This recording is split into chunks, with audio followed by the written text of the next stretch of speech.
before they stand pledge allegiance to the flag.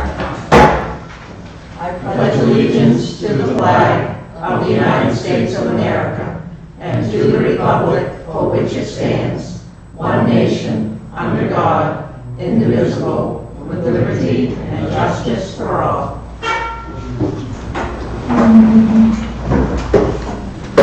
As you know, we're a board member short. Catherine is on her vacation to Colorado.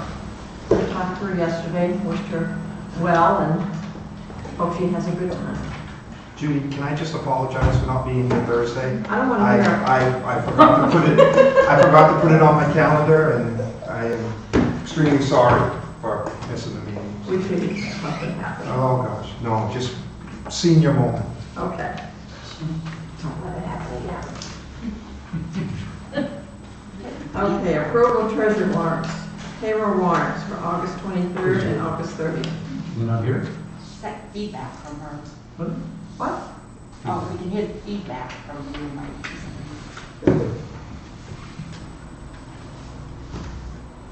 Is that better? No? I hear this. It's worse. It's Turn worse. that to, Turn it down? Is that better? Okay. I don't want to drive everybody out of here. We're just going to have a quick meeting. I will move the payroll warrants for August 23rd and August 30th, 2019. Second. All those in favor? 4-0. Accounts payable warrants for August 27th and September 3rd. I'll move the accounts payable warrants for August 27th, September 3rd, 2019. Second. All those in favor? Thank you. Approval of the minutes for August 19th and August 20th, 2019. Do we have any corrections, omissions? I didn't see anything. I'll move the minutes as presented. Second. All those in favor? Is it both of them? Both of them all at the same time. What? Did you do both of them at the same time? No. Oh, you didn't? I'm sorry. I thought we were doing the first one. I am sorry. All right. So you But just, anyways, because I was going to, she should abstain because she wasn't in the meeting. The first one. Yes, there was. The executive session? Who was it? Well, you weren't. Wasn't I? You're not listed. Oh, never mind. Sorry. okay, so it's 3-1. I was thinking this was we had two executive sessions, right? One was before this one and one was after. I'm sorry, I thought this was the same. Yes. Wasn't there one that was at 5? Yes, And I wasn't there? No, I wasn't at this one. I was in Limestone. that's right. No, I wasn't in Limestone on this day. We had talked. That was on the 15th, right? The one that I missed? No, it was on the 19th that you missed. Monday. We could go Monday at 5. I know you weren't here because you and I talked. Okay. That's right. I was You up wanted to there. know what was the gist of it. All right, sorry guys. And you were I'm going sorry. away. I apologize. That's okay. Back to school today. I'm fried. All right, so we've approved one. 301, right? Yeah, Yes. so count me as an abstention. Okay. August 20th, 2019. Was I there? I think you were here. Yes. Oh, move the minutes as presented. I'll second All those in favor? it. Can we do the same thing, though? No. This is going to be a short meeting, guys. Come on. Keep saying that. I know. We have no special presentations, no committee appointments, no public hearings. The next is the public comment. At each regular selectmen meeting, there will be time devoted to any resident or taxpayer in the town of Wiscasset to address the selectmen regarding any item that is not on the agenda for that meeting. Do we have any public comment? Yes, Ken.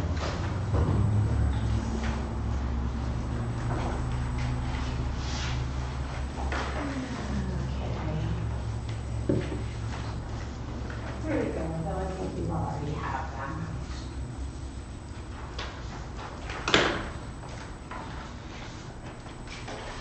On July 1st, I sent a letter to the town manager asking that the board address the issue of transparency in the way in which town committees and boards operate. I spoke with the manager several days later, and I was assured that the issue would be on an upcoming agenda.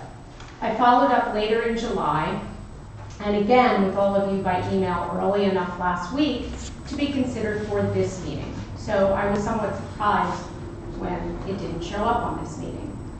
After 2 months, my request has not been acknowledged with a slot on your agenda. Briefly, my concern, which is in the letter that I just gave you, is that town committees discuss and act on town business, though most of them do not publish agendas or minutes in any kind of timely fashion. Those committees are essentially, the ones that do not do that, are essentially acting with no transparency and very little accountability. Before you suggest that it's too much to ask of volunteers to produce agendas and minutes, please remember that some committees, like the airport committee and the waterfront committee, have rather sizable budgets, and that the budget committee is, well, supposed to be made up of elected officials. I pay taxes on 2 properties in Wiscasset, and because I have an interest in how my money is being spent, I expect that town business should be conducted in full view of citizens and taxpayers. Committees should be required to produce agendas several days in advance of their meetings, and minutes, or in lieu of minutes, turn on the camera so that their meetings can be recorded for public viewing. There have been times when this board has been caught off guard by a committee's work, so requiring committees to produce agendas and minutes will also benefit you. I don't believe it's an impossible ask. As an example, the HPC is short-staffed right now with only 3 members. They often meet more than once a month, yet they manage to publish an agenda in advance of their meetings. They produce minutes and publish those shortly thereafter, and they record all their meetings for YouTube viewing. On top of that, they are managing to maintain a Facebook page. The planning and ORC also are generally up to date, though admittedly they have help with a recording secretary. According to the rules of order which this board reviewed on July 23rd, anything to be considered for the agenda should be submitted to the town manager by the Wednesday before a meeting. Every time I have submitted, I have done so in that fashion. Okay, I'm sorry. According to the rules of order, they also specify that the town manager is to draw up the agenda and have it approved by the chair. The current chair is on record, or was on record in 2017, saying that all correspondence to town officials requesting inclusion on an agenda is public and therefore must be included on the agenda and in supporting documents. You may or may not remember from this. From the minutes of the June 20th, 2017 meeting, quoting from the minutes, Chairman Colby said the email from Christine King was a public document and she was following procedure when she forwarded it to the town manager, who distributed it to other board members. I won't ask why that letter, which could easily be considered libelous and was intended to do nothing more than stir up trouble in town, was included on the agenda immediately after it was submitted. Yet all I'm asking for is a discussion on procedure with boards and committees, and I've been ignored for 2 months. I'm asking tonight, now, will you take up this issue? As a board, do you see that it is worthwhile discussing whether or not your boards and committees should produce agendas so that the public can see them and either meet in this room and turn on the camera or produce minutes for public consumption. Anybody on board care to respond? I know we had talked about having a workshop with all of our committees, if I'm not mistaken, but I think we discussed that. I think it's reasonable with the TV cameras running. That would solve most of the problems right there.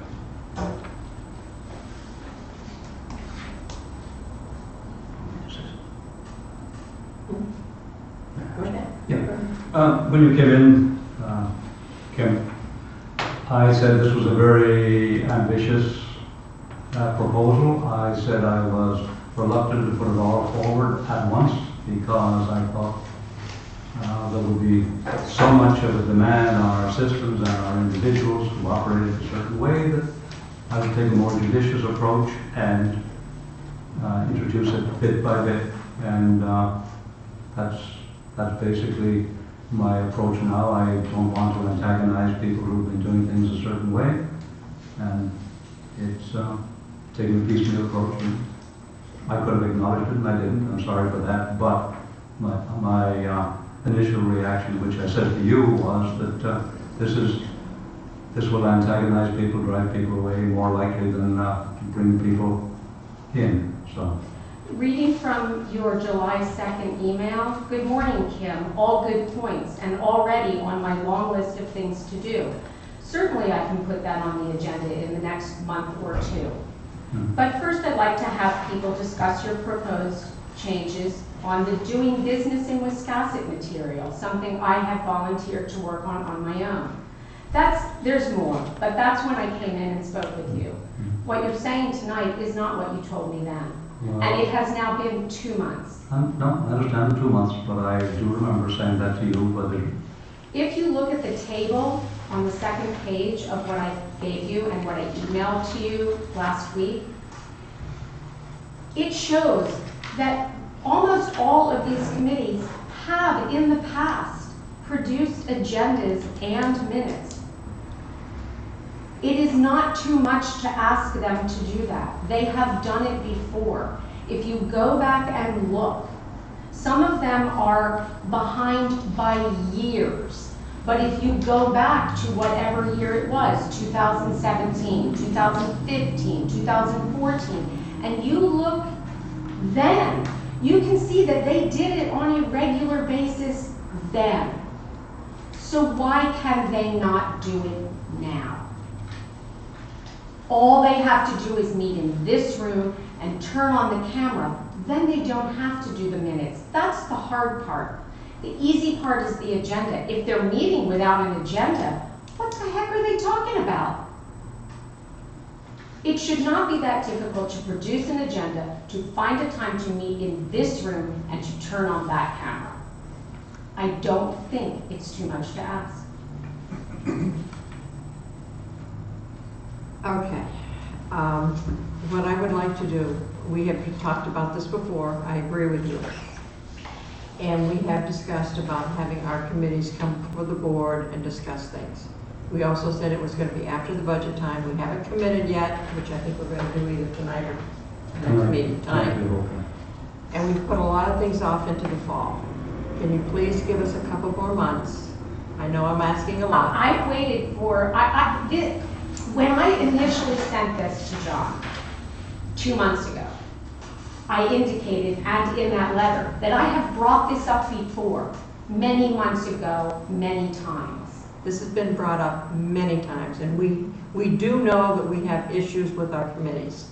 We do, whether it be not coming before us on a regular basis, and it's part of our agenda when they are supposed to come to us on a regular basis. But we get bombarded back here and things get put to the sideline. I'm sorry that that does happen.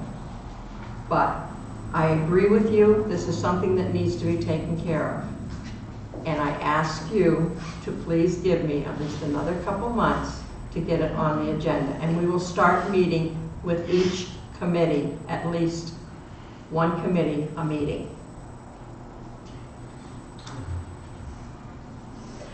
How about we start with October? You've got a lot of committees to work through. So by the time you get to all of them, We will try and put it into the October agenda. Well, I will say that. I will try. That's all I can say at this point. So I will not. why is it, just let me ask one more question and then I will sit down. I appreciate that you want to meet with committees. For something as simple as producing an agenda, just that one piece of it, why can you not discuss as a board that it is yes or no, it is a worthy thing for committees to produce an agenda prior to a meeting? If you believe that, and then you send out a notice to every committee, just that one thing, produce an agenda. I know where you're headed. I want to discuss this with the committees. I think that's what we need to do. We need to bring them in and discuss it with them. And find out why they haven't been doing it, for one thing, and if they have issues. I agree with you. I have issues. Well, I've got a lot of issues. Are we too. still in public comment right now? Yes, we are. Just clarifying. I have a lot of issues too, but I will try and put it on the October agenda. If not, it will be November. That's the best I can do. Is there anybody else that has public comment? Okay. Department head or committee chair, town treasurer, Bernice, update on delinquent taxes and town acquired property. In your packet, there is a list of outstanding taxes by tax year, and then there's a two-page list of the personal property that's still outstanding. I like to say that Molly and I have worked very hard, and the taxpayers have worked very hard to get caught up. The agreements that we made for 4 months down at the bottom of the outstanding tax sheet, from account 14000 down to 15100, all but 2 have been paid. One, we found a couple of other interested parties that we had to notify, so that got bumped up another 90 days. And then one, I'm not sure what the board wishes to do with that one. We will discuss that tonight, I can imagine, but we do need to discuss what we're going to do with the account number 15000. And then if you look up in the top part, there is still not a substantial amount, but there is some personal property taxes. As you know, Molly's been working very diligently taking to small claims court. And the most of the rest of it is either we have a bankruptcy that we can't foreclose on, and then the most of the rest of it is Mason Station or Ferry Road, other than the current years. So it's been cleaned up pretty well. And most of the taxpayers have been very cooperative and willing to work with us to get this resolved. I thank you for this report, and I want to thank you and Molly on behalf of the board for all the work you did to help with the town getting, the taxpayers and working with them and getting things caught up to date. I appreciate that. I know the board appreciates it. I know Molly will probably be coming back to you at some point in time to take another look at what there is for personal property outstanding. She's now got one case under her belt of taking to small claims. It's been continued, and see how that all bears out, to see if some of these other ones are worth going to small claims court.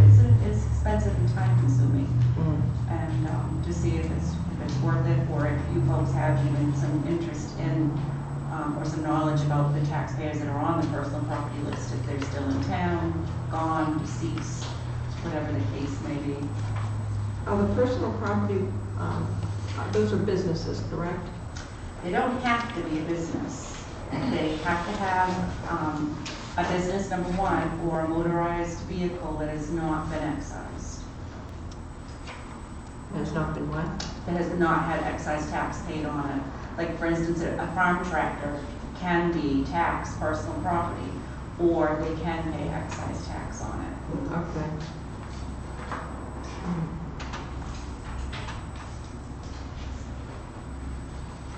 Thank you. So is the Mason Station really, I'm just kind of doing the math really quick there, it looks to me like that they're below $700,000 to take About over. 5, a little over 5. That's amazing, because that was 1.3 or something like that. Is it just because we're selling the property, or is he paying? No, we're not, he's not paying. So we're just taking it bits and pieces and making it up as we There's a go? couple that they're still paying on, but the ones that the town took several years ago. And I believe, John, we're looking at the Brownfield grant to clean up some of that property, and then the And town hopefully will, then we'll take the rest of it, okay? well, or sell it. No, that's what I mean. Yeah, Yes. yeah. Because he caught up on the Mesa Station and another piece of property. For the most part, there's a couple that he's still paying on. He's still paying them. Has Yes. he been current in his taxes? I'd have to look to see for sure, but I think he's been close to current. Oh, all right. I guess selling the property worked a little bit. So, I think you did. thank you. Thank you very much. Okay, Parks and Recreation Director Lisa Thompson, Scarecrow Festival.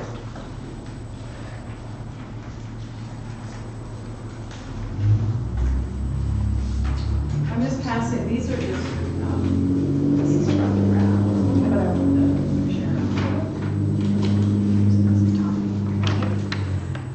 So the Scarecrow Festival Committee has started planning,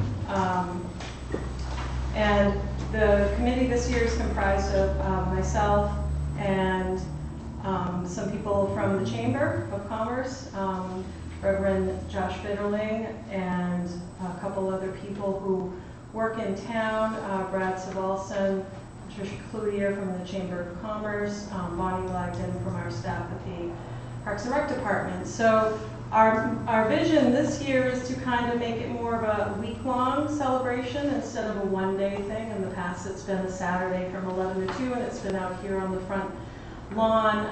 And we're thinking as the town, we'd like the town and the business side to come together and do a little bit more to celebrate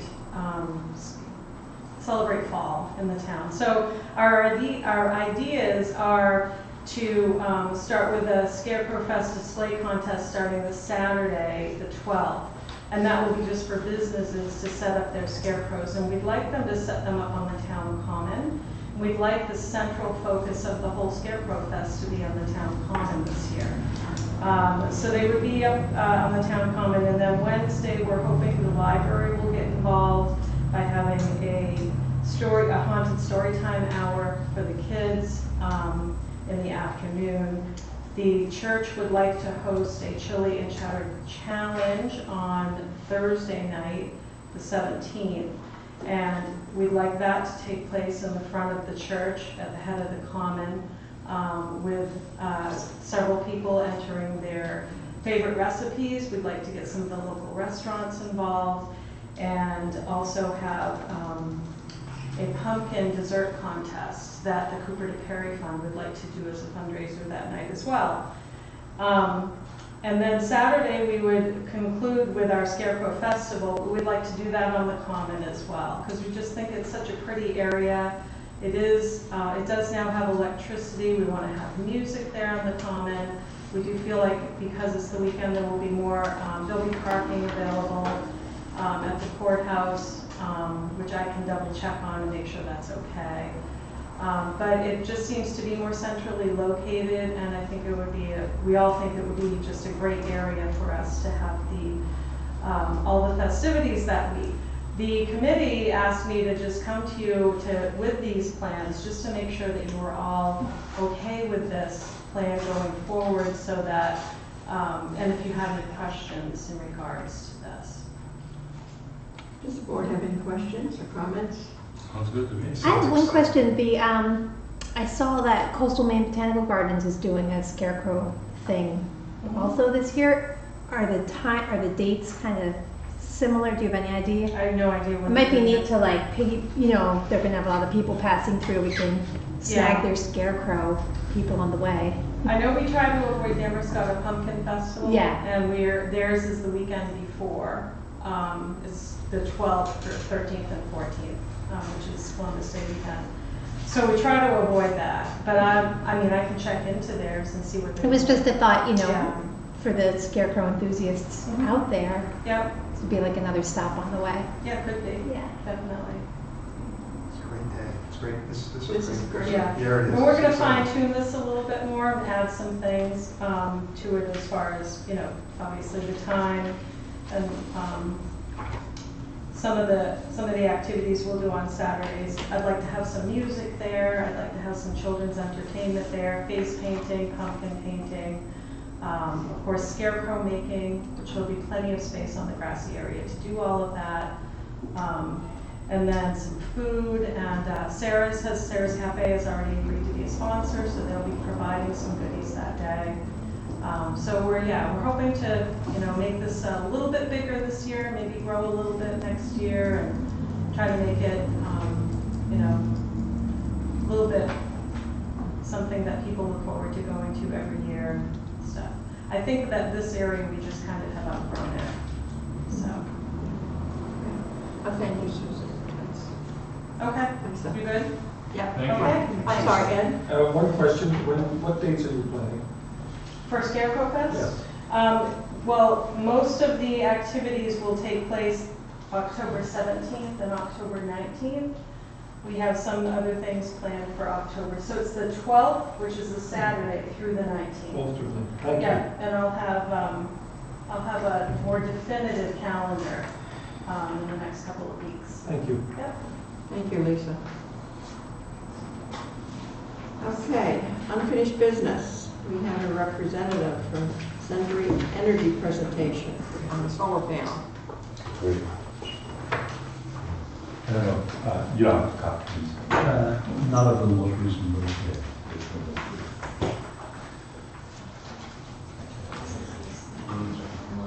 Basically, the lease option material is the same as was presented last time around. These are just some additional supplementary pictures and material. Thank you, sir.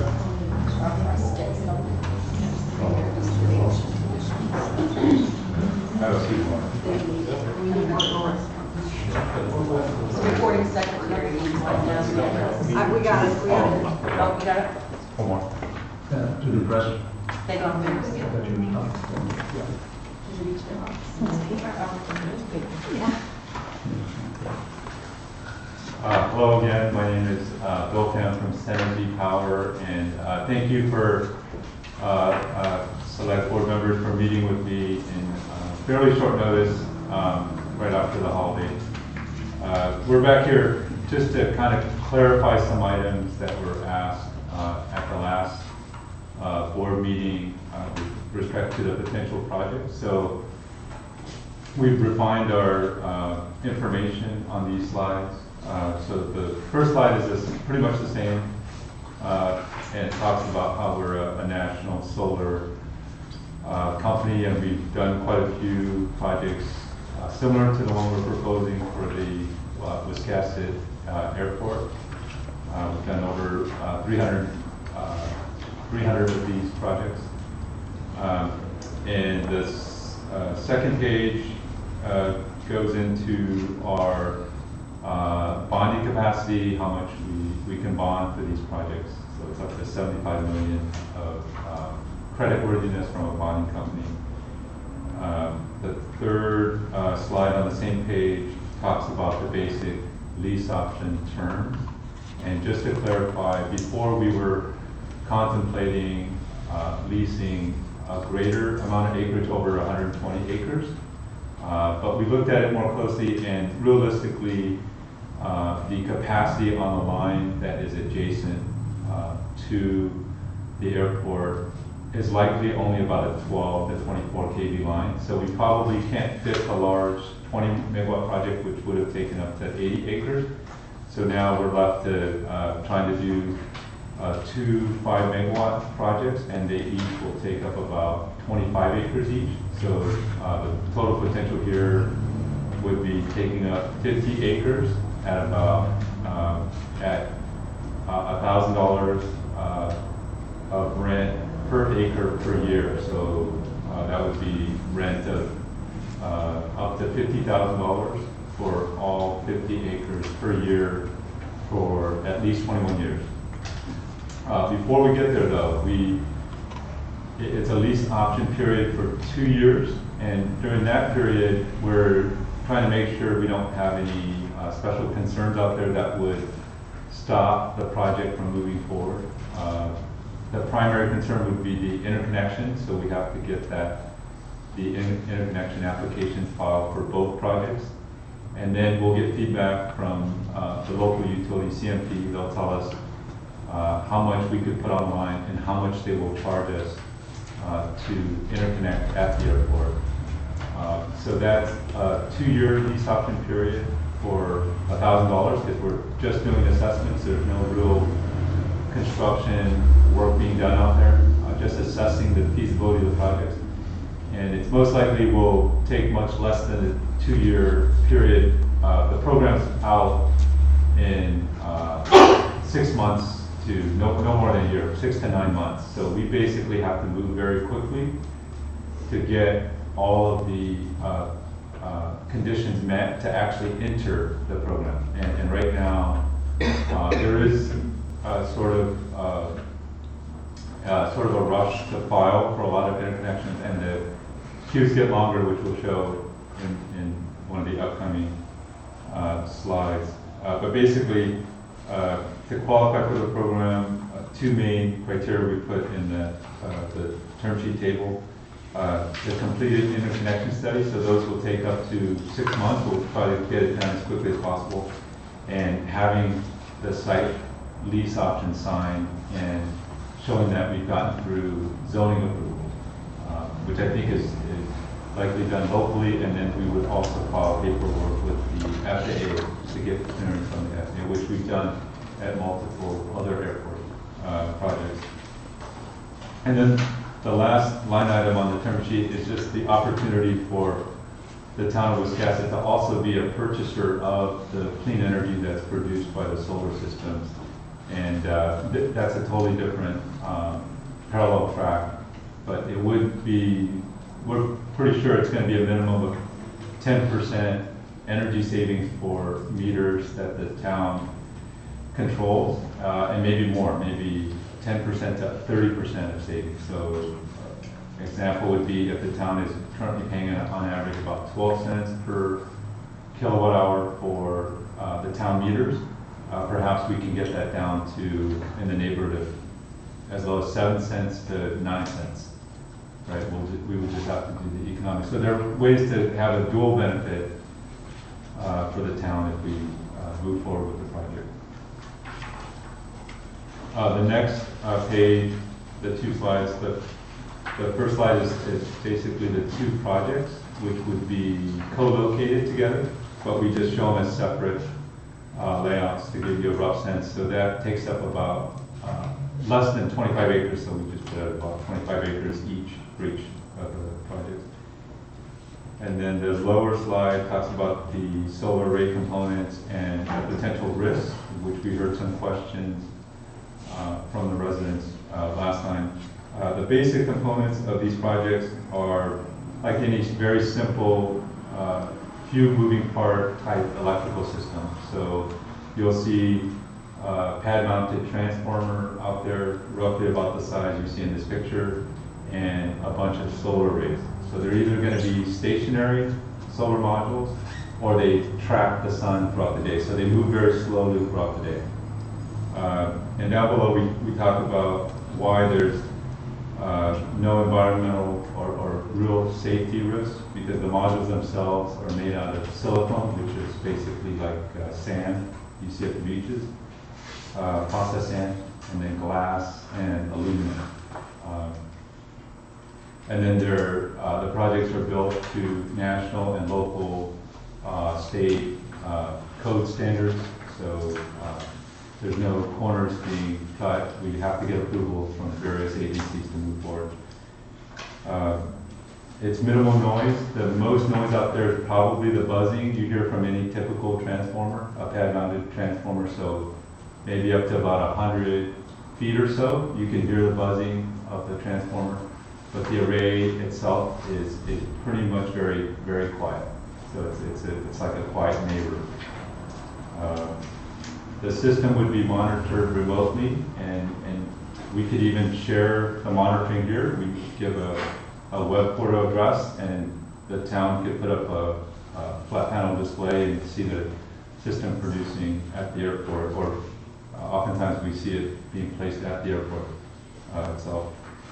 And then physical maintenance is done 1 to 4 times a year, and we would maintain it. There's, if you look at the picture, the photo with the array, there's some hydro seeding and just access roads to get around and maintain the modules.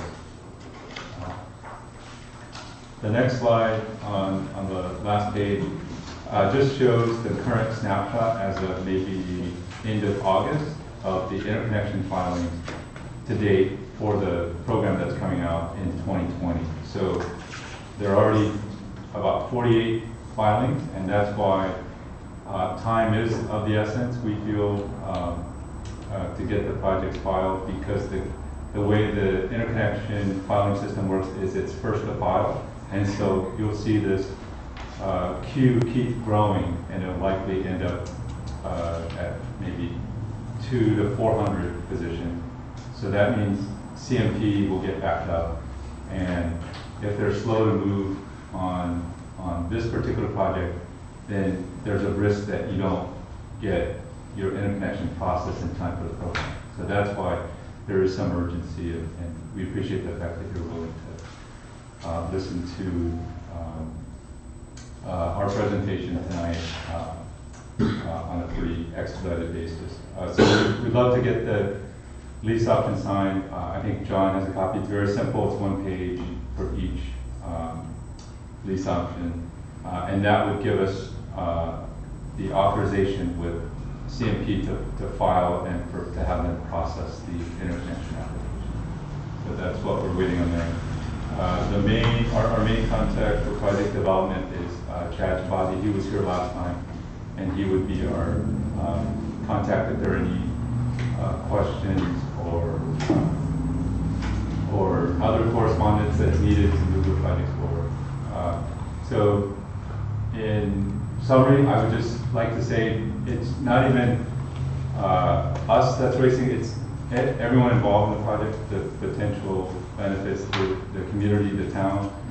It's literally happening throughout the state of Maine, and we'd love to partner with the town of Wiscasset. We think the airport is a very good site, and if it turns out to be a good site, we think there could be other good sites that we could speak to the town on. We think our $1,000 per acre per year is a very fair rate. It's maybe above what you're going to see if you look at Sanford did a 50 megawatt project, and I think they paid the lease on that was less than $800 per acre. And another town city we're working with is Waterville, and they are doing a couple projects, and they were getting less than $500 per acre per year. So we think we're offering slightly above market rates based on what we know, and we're hoping we can move this forward with the town.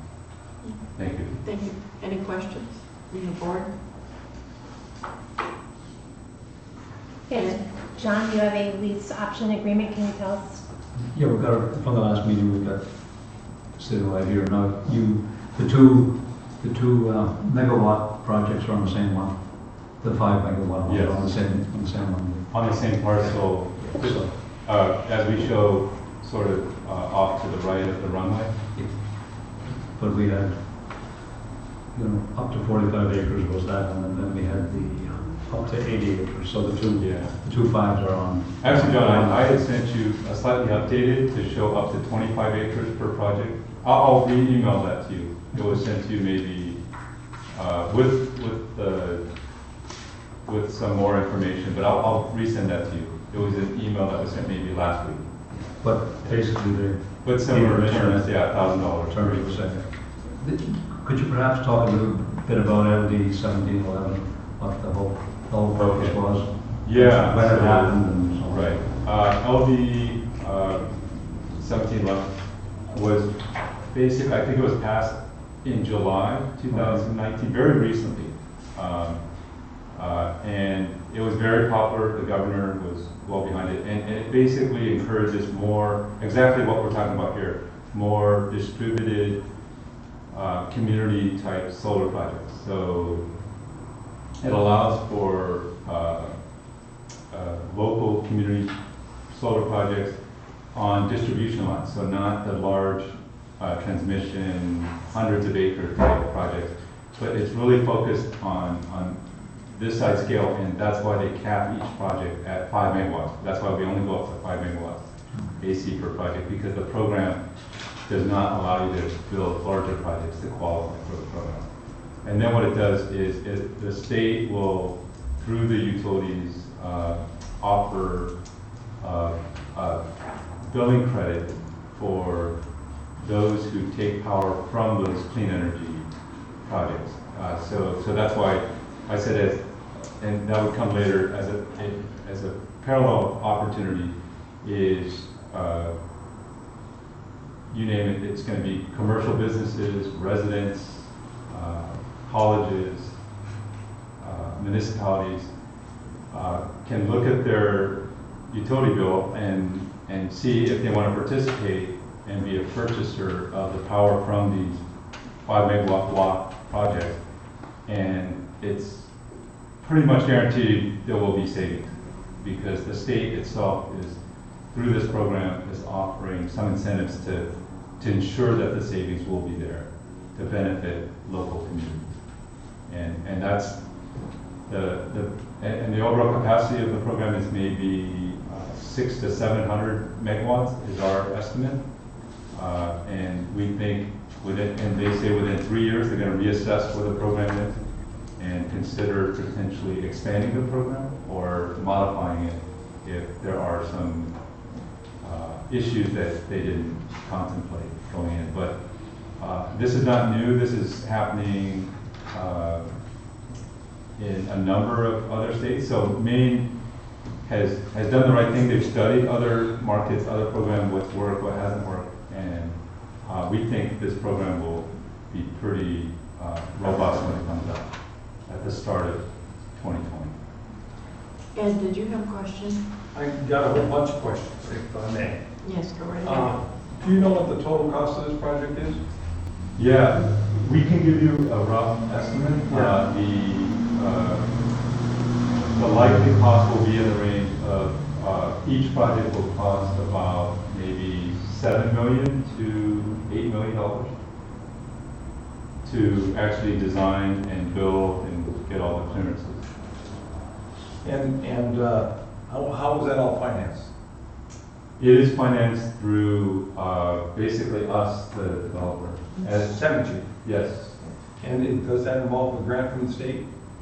It's not a grant, it's just participation in this program to allow, what we need to make the project bankable are basically enough subscribers to the power. So when we have power purchases coming into our project, then that cash flow, the energy purchases, basically can be collateralized and financed by financial institutions. So are you looking for a power purchase agreement with the town or with specific individuals? Is that how it's? That'll be a parallel track, sir. So first step is just getting on the development side, we have to get the site leases under control, Okay. the interconnection done, and then get all the zoning approvals. In parallel, we are also pursuing different power purchases through subscriptions. Okay. And that's done a host of different ways. So there are a lot of corporate buyers of this type of power, and there are also nonprofits, government entities, colleges. So Well, the reason I'm concerned is in Wiscasset here, and I think if we have such a solar system in Wiscasset, from my point of view as a resident, I'd sure like to be able to benefit from it. Right. So that to me means from what you're saying, I need a power purchase agreement with Senator. Right, it would be a subscription, yes, but it'd be like a power purchase. Yes. And, like I said, we don't have any really big consumers here in Wisconsin. The location in the airport is a concern to me. And I can't tell about, from your sketch kind of distances you have from the runway and whatnot. And I was having trouble understanding the location in the airport. Is it on the south side, north side? It's on the northeast corner of the runway, Northeast corner. where the 12 kV lines go along the street. Ah, okay. Is it on the north side of Ferry Point Road then? I've got a display board of this big. Oh, okay. Yeah. Yeah. I wish I would have blown it up more. And the airport committee said what? They were in favor? They were in favor of it. They The were in airport, favor. the airport committee is Yeah. not. were in That was my favor. other concern, that they Yes. were involved. Yeah, Yes. no, and we will get FAA approval, and they do safety reflectivity studies. And we actually have, the gentleman was here last time. He was an FAA expert. He qualifies these projects with the FAA. I can hold it this way. Oh, great, yeah. So along this road, I think what we're It's Ferry thinking, Point Road, yes. yeah, is roughly in this corner. So maybe it's.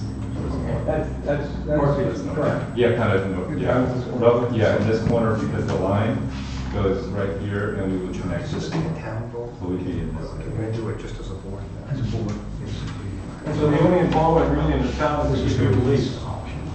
As a first step, and then later, as the project progresses and it becomes viable, then we would start talking about power purchases. Oh, yeah. If the town's interested, but it's not, a nice thing about this program is pretty much anyone within the CMP utility region can buy the power. Yeah, they can move the power line virtually. Yes. I had a quick question. You had given a figure, that the town could save based on its costs. And I don't know if that was just a figure you were sort of pulling out of. Not in it at all. No, it's because we have assessed some other municipality energy rates. Okay. And so on average, they're telling us, I won't name names, but it's one of the largest cities in Maine, and they said that their average rate is about 12 cents. So they said, we would love to target somewhere below 10 cents. So that's why I threw out the rough ranges of what towns can expect. Right, but we have two different systems. We have T&D and supply. Our supply is about almost 7 cents a kilowatt hour. The T&D is about 9 cents. Right, so I think it's and we could go over that in a later meeting, but it's a complicated formula. It's actually gonna be based, the state, the utility commission of the state will set a standard offer rate. So you will get that as a billing credit that can virtually be applied to any portion of your bill as a dollar offset. So we're saying that will give you a 12-cent billing credit, but we're only charging you for that 12-cent billing credit somewhere less than that. Let's say below 10 cents, 7 to 10 cents. And that's why there will be savings. And it's really, that's where the subsidy is coming in, because they're making the utilities provide for that higher billing credit. So you'd be able to take it off your T&D portion of your bill? If you, Yes. Okay. It gets a little bit more involved. The T&D portion, 75% will be offset, but then everything else. Any other questions? I guess I was a little bit confused. Did that say we get a lower bill? Yes, generally, that is the, that is the concept. Couple of things. Is this going to be fenced, the panels? Yes, the panels will be fenced. How high will that? Typically, it varies from jurisdiction, typically a minimum of 6 feet to 8 feet. And because the airport is already fenced, so there's less of a concern about security, and it's more of just kind of safety, keeping people outside of the array area. And what you're looking at, I'm assuming, is pretty much the same as this, the lease option agreement. This one has up to 50 acres, or up to 45 acres, this one says. So if I understand you correctly, you're asking the board to sign up or authorize me to sign this on behalf of the town for this lease lease option agreement. Yes. There's a fair bit of back and forth with the documents and negotiating and checking with attorneys, the FAA, Right. and everything else. So that's why it's a 2-year feasibility period. Okay. Yeah. But we'll keep you apprised as the feasibility studies, the engineering moves along. Just a minute. Ben? What happens after the 21 years are up on the lease? Yeah, good question. So either more program is happening or so basically the program will give the credit for 20 years. So we put 21 years because it'll take us maybe up to a year to engineer and build it, right? So once we're on the land, we're working away, we start paying rent, right? So we pay maybe a year in advance of the actual contract period. After 20 years, one of two things happen. There's an extension or a different program that we can enter into, but there's value at that airport. Now you have basically someone has built an outlet in the wall, so you can plug energy systems. And we think within 20 years, there's going to be tremendous opportunity for not just solar, but maybe around the clock energy, because storage is going to get much cheaper. So you can literally have a power system out there that is not only 5 megawatts of solar, but 5 megawatts of base load. It'd be like a bank. It'd be like a bank.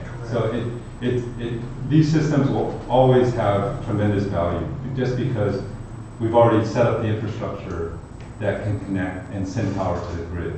And also, if we screw up, I was overhearing you guys talk about tax defaults, right? That's your protection. There's a $7 million system. If we screw up, we don't make payment, you can take over the system and you can pay. You can get paid for the power. So there is tremendous benefit to having 2 $7+ million systems generating power. Or if no program, we can go merchant, which basically you just sell it to the system, which you get a lot less, maybe about 4 cents, but there's still revenue, because as long as you're producing electricity, you're generating revenue in the system. Ed, did you have a question? Couple of questions. First question was the 2-year lease.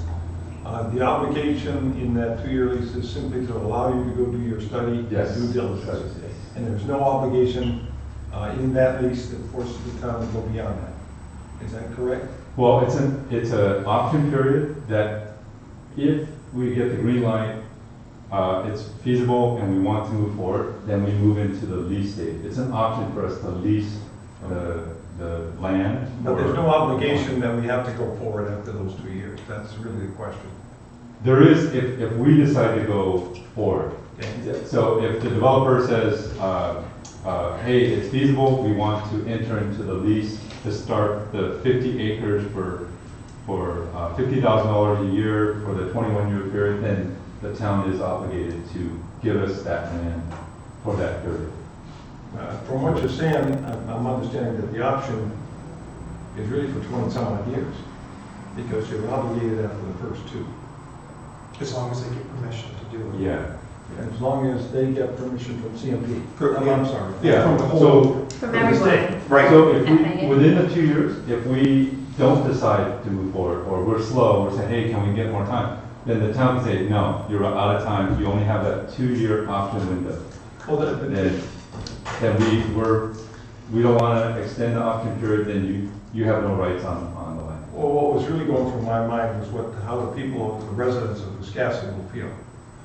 If they're in favor of the solar panel, we got 2 years and they're okay. But if they are not in favor of it, and after 2 years, you don't have a majority of the people in favor of it, is the town committed based on this 2-year lease? 2-year option period, yes, to enter into. So they are committed. They are committed if we choose to move forward because the projects are viable. Because the thing to understand is during that, the reason why we need a commitment for 2 years is we're going to spend at least $100,000+ Oh, sure. on the feasibility, right? Getting it through FAA, zoning, any environmental type studies. So we're vested. Yes, sir. And we're relying on the fact that, hey, if the project can be successful, we want to make sure the town is going to be there with us as a partner during that 2-year period. Yeah, I'm most anxious that the selectmen understand this is more than a 2-year commitment. Yeah, it's something well beyond Right. If we move forward with the project. Yes. Thank you. Anything more? Just one last question. You said that, somewhere towards the end of the 2021 year period, it's possible that technology would have improved, so these panels might be getting replaced by something that's Yes. more effective, productive, which could Yes, again definitely. extend. Okay. Yeah, which could extend the lease, but at that point, right, the town may feel like, hey, we want more, we think it's valuable, then we would renegotiate the opportunity to extend the lease. What's the board's pleasure? What would you like to do? What do you think? I'd like to make a motion to have the town manager sign the lease agreement. Second. I think this is a great idea. We've had that property for 60 years and haven't paid a penny off it. I think 50,000 a year for 20 years, $1 million bucks, sounds pretty good. Yeah, most municipalities, we think it's really a program to benefit the municipalities, and that's why we partner with municipalities to get it done. Okay, all those in favor of the motion? It passed 4-0. Okay, thank you very much. Thank you very much. Look forward to it.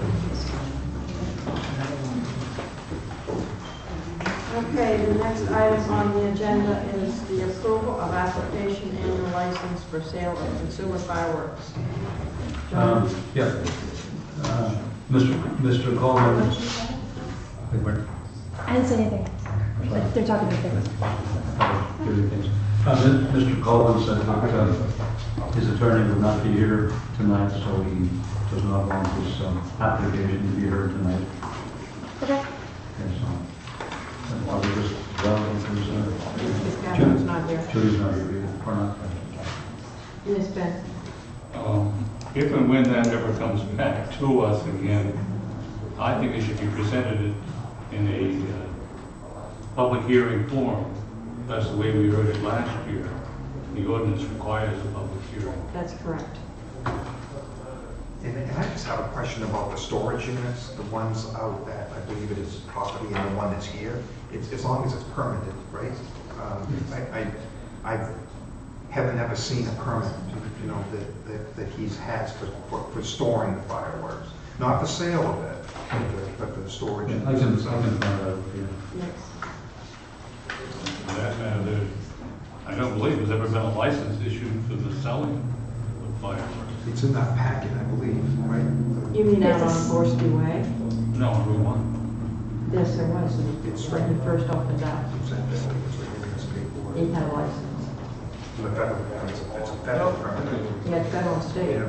Yeah, but it's the storage that I'm thinking. is- Well, he has the federal and the state, but the town has its own license it has to approve.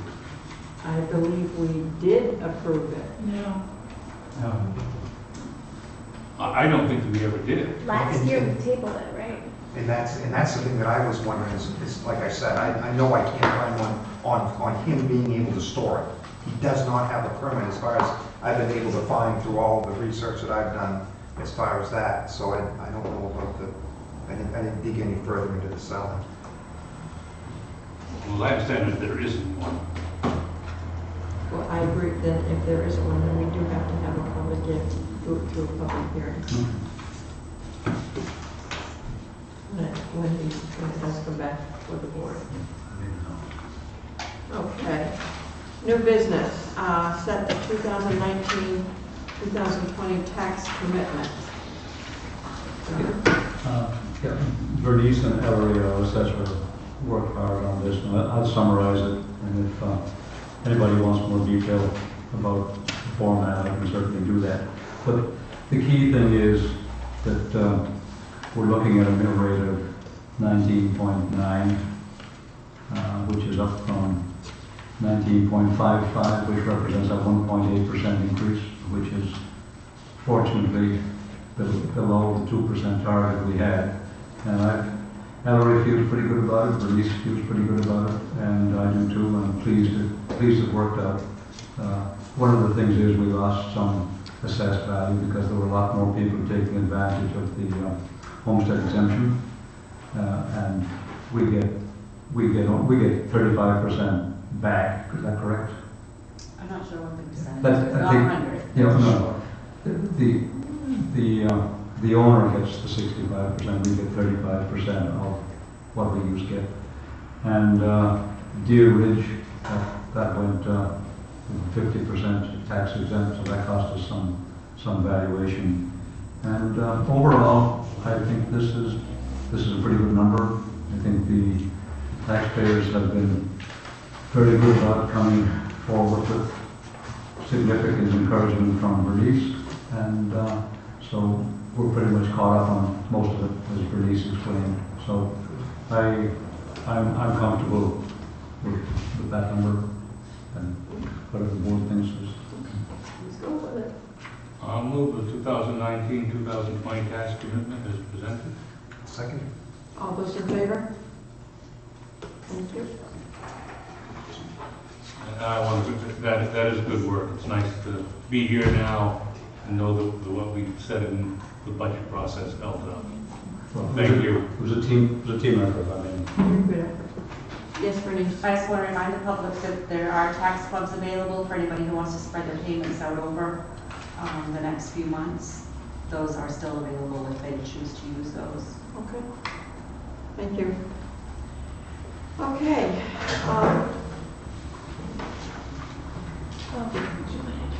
I'm sorry, yes, sir.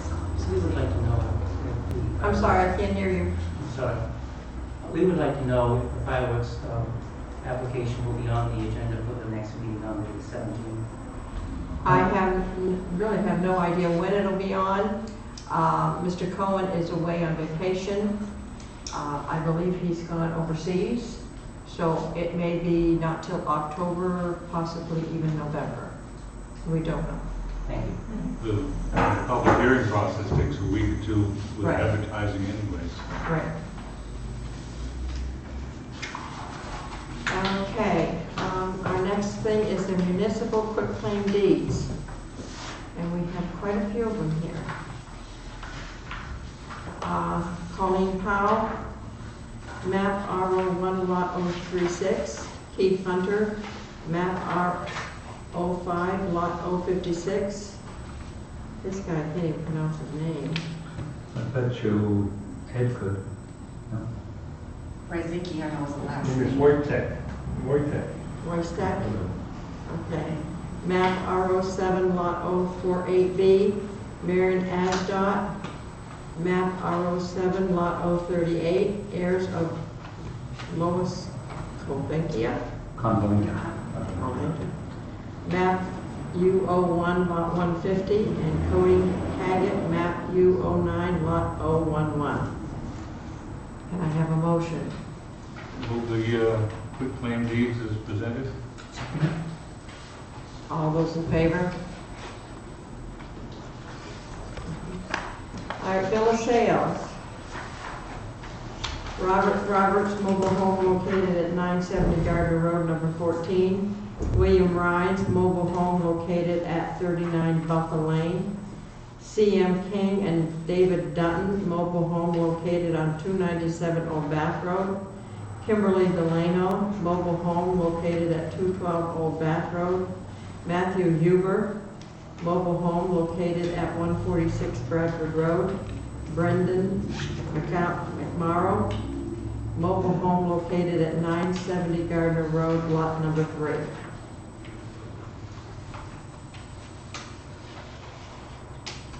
Move the bill of sales as presented. Second? All those in favor? Thank you. All right, the next item is a new business license for Barbara Chase, doing business as Mainly Hooping.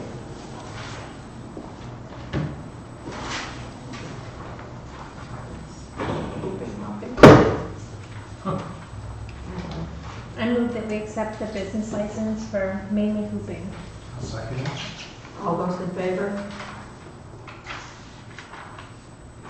Town managers report. Okay, this actually is pretty short. As you know, some months ago, the fire department came along and was concerned about the condition of the floors and such like, particularly in the fire department. And so the first step is to do the remediation. And in your package, I've got quotations from New Meadows Abatement in Bath for $9,900 and from RJ Enterprises in Brunswick, and that would be for $8,000. The New Meadows Abatement use some sort of heating, they call it the infrared heat method, and it requires an enormous amount of power. We'd have to get a generator for which we'd have to pay additional amounts of money. And apart from the price, I think the RJ Enterprises process would be much easier for us to deal with. So, and again, this is the first stage as we're getting at the floor in the whole building. So I would recommend that, or ask that the board approve RJ Enterprises remediation at $8,000.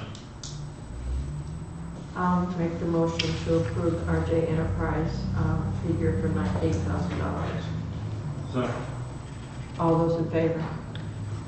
Thank you. Item number 2, as it says, time to be counted for the 2020 census. There are some census workers in the area, and they have identification. They ask that you answer their questions. They will only work from dawn to dusk, so if somebody knocks on your door after nightfall, it's not them. And of course, we all know census. It worked. Excuse me, if they come at dawn? They come at dawn, well, before dawn. Actually, it was after. Don't answer that when we're there. Someone's not there, 5 o'clock.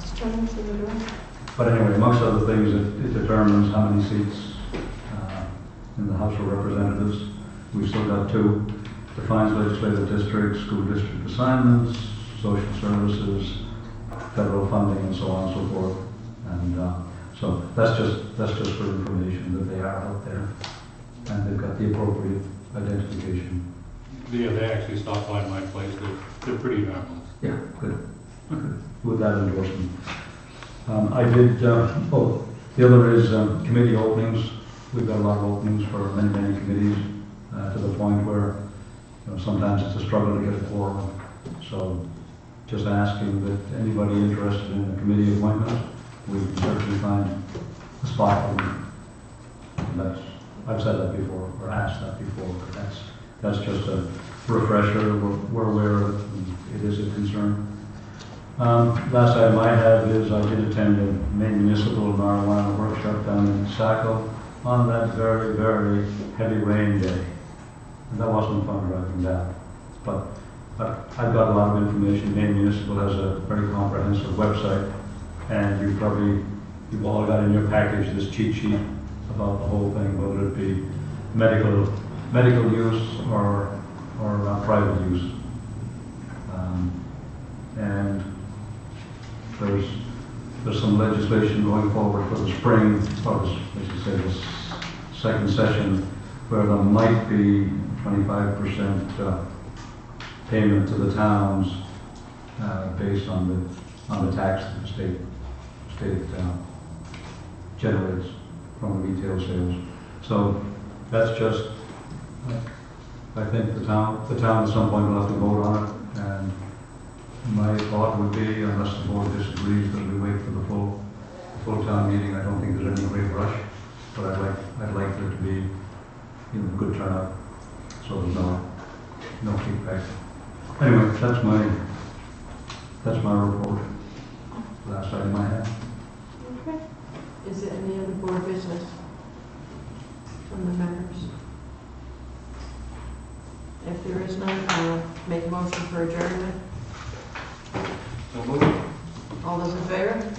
I told you, sure. Yeah, thank you. Gonna do it.